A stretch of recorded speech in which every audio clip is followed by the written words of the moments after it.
you this morning. So let's go to policy advisor at Earthlife Africa. And there are certain things we as citizens need to know about climate change. We need to know what is our role, how we can help mitigate the issue, but at a higher level, at obviously the level of politics and African politicians, civil society, and business leaders do play a huge role regarding this matter. We do know that Africa has been facing deadly droughts, historic floods, and extreme weather events, as the rest of the world as well. Um, and as I've indicated, parties interested in mitigating these issues are obviously going to be holding an Indaba, or rather Africa Climate Week, which will be beginning, I think, I'm not sure if it's happening right now or does it begin coming Monday.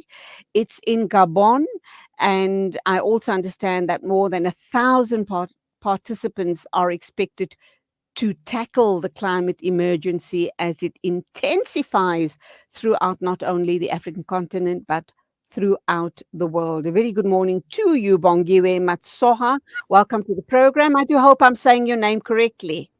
No, it's absolutely correct. And good morning, Julie, and good morning to all your viewers. Thank you for having me. Okay, tell me where are you at the moment? Are you in Gabon? Are you still in South Africa?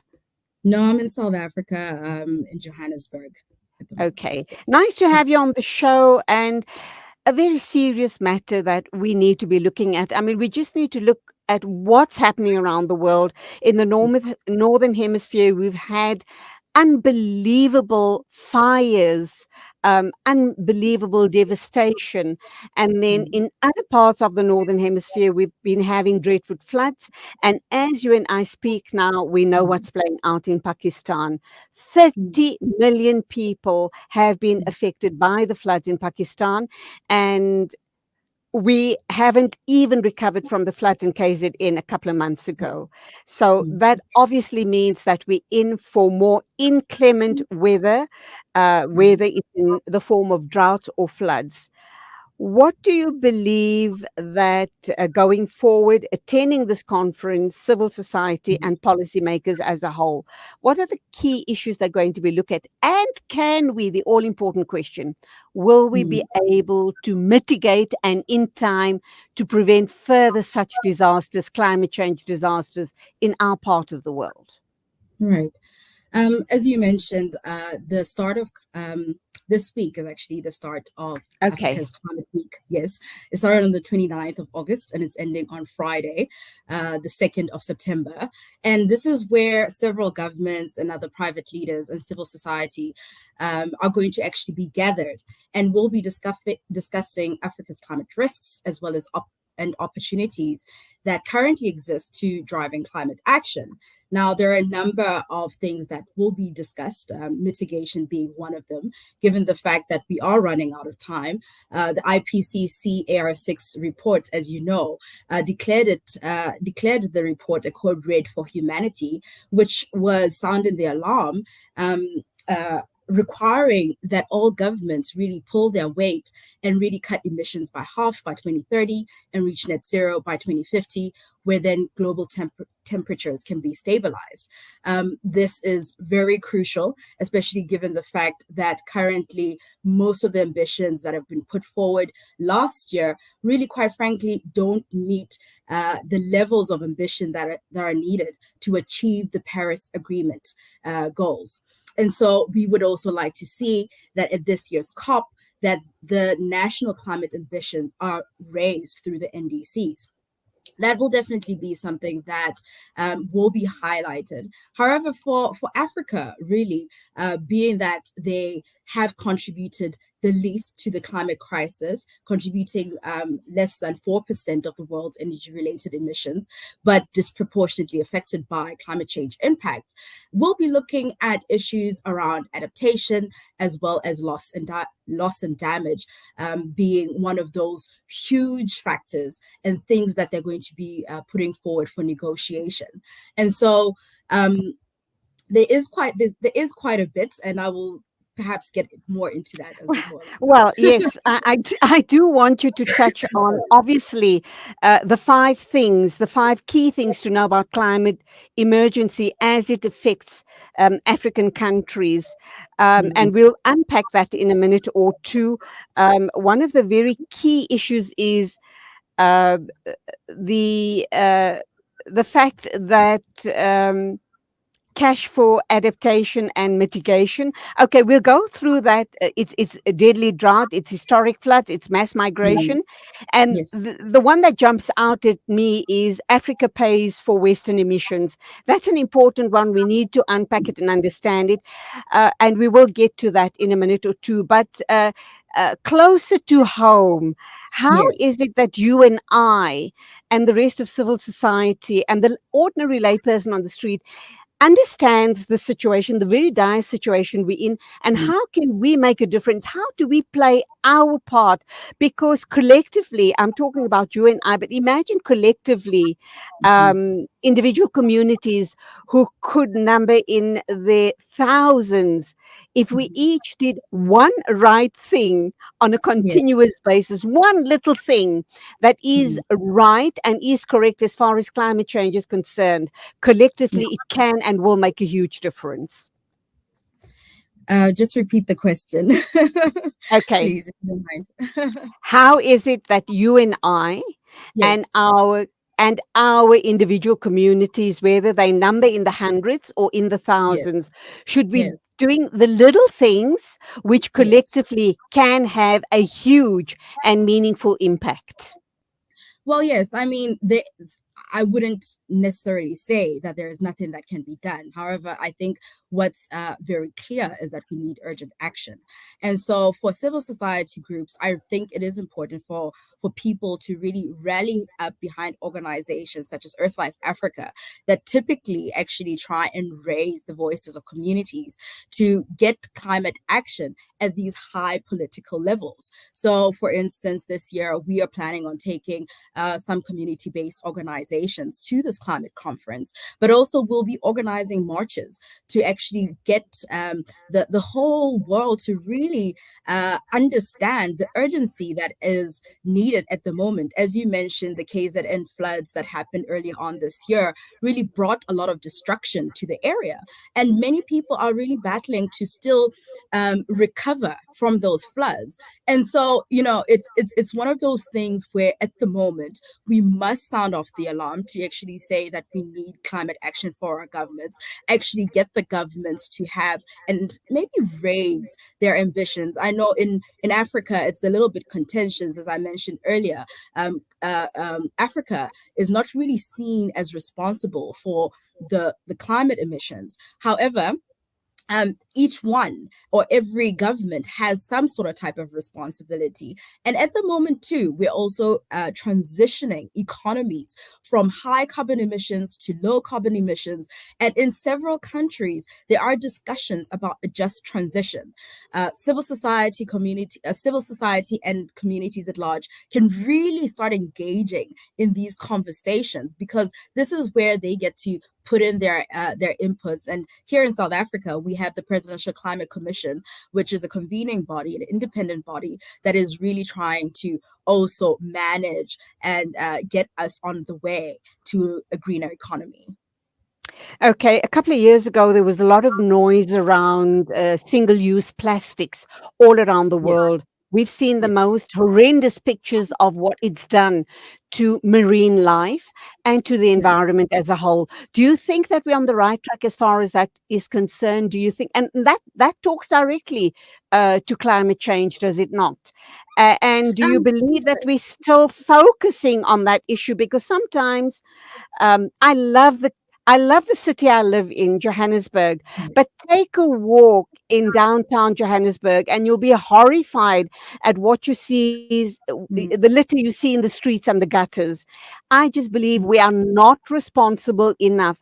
And how does a people like your organizations get that very mm, key message on, over to the people on the ground to start acting more responsibly? Because mm, every little meaningful action does yes. make a definite impact on the whole. Most certainly, Julia. I mean, having more responsible consumption, there has been the reduce, reuse, recycle, um, uh, uh, um, uh, what would you call it? Put out there to say that we must actually try and be conscious about how we actually consume and actually dispose of our waste. Most of this waste, especially plastic waste and other waste that we are actually throwing out in the garbage, tends to go to the waste field or the landfill. And these landfills, they do produce emissions. And this is part of also the problem that is also contributing to climate change. But as you also mentioned, some of this waste actually does actually land up in our oceans and actually pose as a threat to marine life. These are all problems. They're all interconnected. You cannot isolate them. And indeed, any sort of type of action that one can make towards reducing some of these environmental impacts are helpful. And as I mentioned, with the landfill sites, we definitely don't want to actually have more of that or those emissions really also contributing to climate change. So that is yet something else that also needs to be mitigated. And sadly, those landfill sites can never be rehabilitated or reused or repurposed for future use. That's what I've been told by someone Mm, else in city council.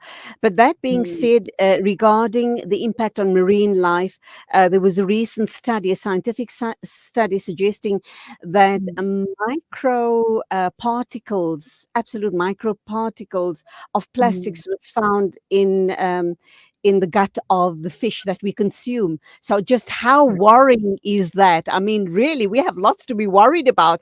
But let's move on Absolutely. and talk about what's going to be raised at a COP as you and I speak. It's happening now. The Yes. five key Mm, areas that we do need to hone on. Let's start off with the very important one, and that is Africa pays for Western emissions. How? right. And are we putting ourselves at further risk as far as this is concerned? I'm just trying to think about Africa paying for Western emissions, and indeed how.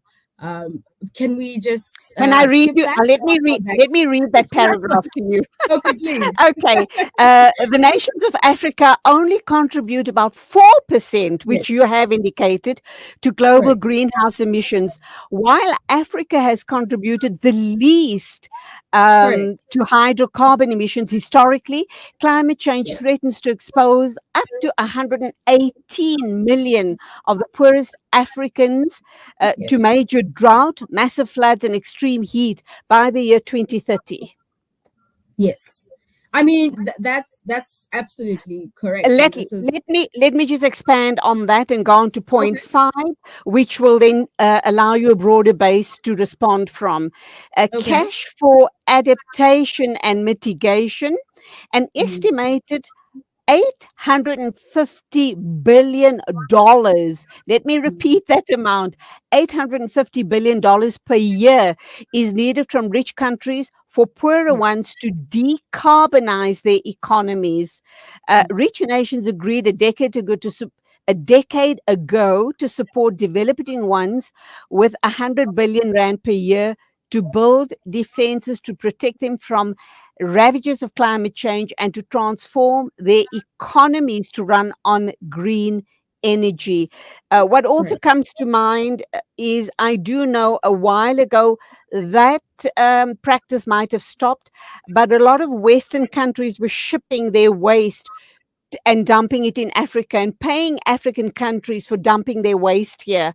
That obviously also adds to this problem of ours here in Africa. Yes.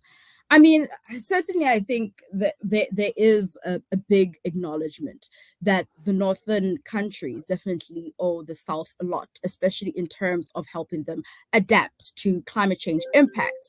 But also, as mentioned prior, there is the issue of loss and damage. And this issue of loss and damage relates to the impacts of climate change that are often not avoided by mitigation or adaptation, and other measures such as disaster risk management. And these also tend to be permanent and also irreversible, as we've seen with the loss of lives in some cases, the loss of the loss of livelihoods of some people in areas. And because of this, there is an absolute need for richer countries, the North, to support and give finance, not only for the decarbonization, which addresses mitigation, but also for the adaptation as well as loss and damage. This is one of the priorities that will certainly be at Africa's COP. This is taking place in November. But certainly, I think right now at Africa Climate Week, there are going to be discussions as to how this can be effectively done. I think also in South Africa, you are aware that last year there was an announcement of an $8.5 billion deal that was received. And so South Africa's government has also been working on an investment plan that they will also be presenting at COP this year. That 8.5 deal is just an initial amount of what is required to really also assist in decarbonizing Africa's economies. And Africa's economies will indeed be need to actually have the finance to transition their economies to a greener economy. I mean, when you consider some of the other crises that we've had to deal with, the COVID crisis, and also now going into a recession and people having to deal with the higher costs of living, there is a need for government to really also still be able to address some of these challenges within their own localities, but also address climate change. And really, coffers are decreasing, or there just really isn't much for them to really efficiently and adequately address some of those climate change impacts. And I know we've seen this in KZN. Many families have lost so much and still reeling from these impacts, and there needs to be more support given to communities, especially in the form of grant money. We can't have some sort of type of concessional loans where it will be like we are also paying back to Exactly. richer countries. And this is key. And these are things that I believe are going to be a high priority at COP. And something that if we win, although be it hard, it would be a great victory for a lot of countries. Yes, I can probably say that. Bongiwe, my final question to you then is, we're talking high level policy stuff here.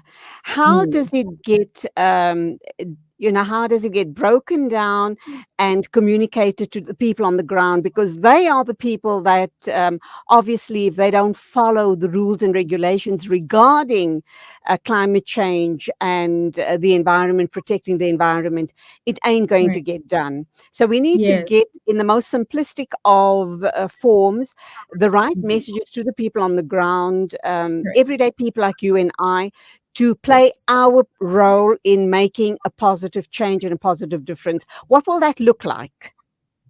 Well, quite And how, honestly, sorry, and how's yes. it going to be disseminated to the people on the ground? Honestly, it actually should be the responsibility of government to do this, and also local municipalities to be able to spread this sort of type of awareness. But we certainly know this hasn't been happening efficiently in countries like South Africa. And so organizations, civil society organizations like Earthlife Africa, groundwork that are really working with communities on the ground, we're helping to really infiltrate that information and really break it down to more simpler forms, so that communities can really understand what is taking place at the national level and also international levels. As we know, it is overwhelming. Certainly, and one can also feel that maybe there isn't much that can be done, which is why we then need to put pressure on our governments. But certainly, in terms of building a movement, a grassroots movement from the ground up, it certainly is important, especially to get that increased pressure for governments to act, which is needed much urgently.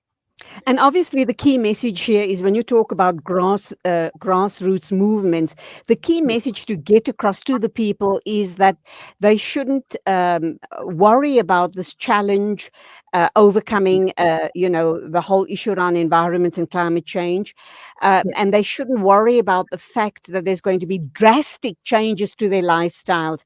It's little steps that they ought to and need to and should be taking to mitigate. It's Yes. really as simple as that, is it not?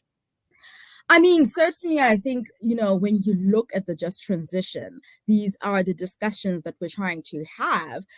We know certainly the energy transition to a low carbon economy will cause major disruptions. And I think through these dialogues that we're having through the Presidential Climate Commission in South Africa, we are trying to really sorry, mitigate as far as possible the adverse impacts of these of climate change, as well as the transition itself.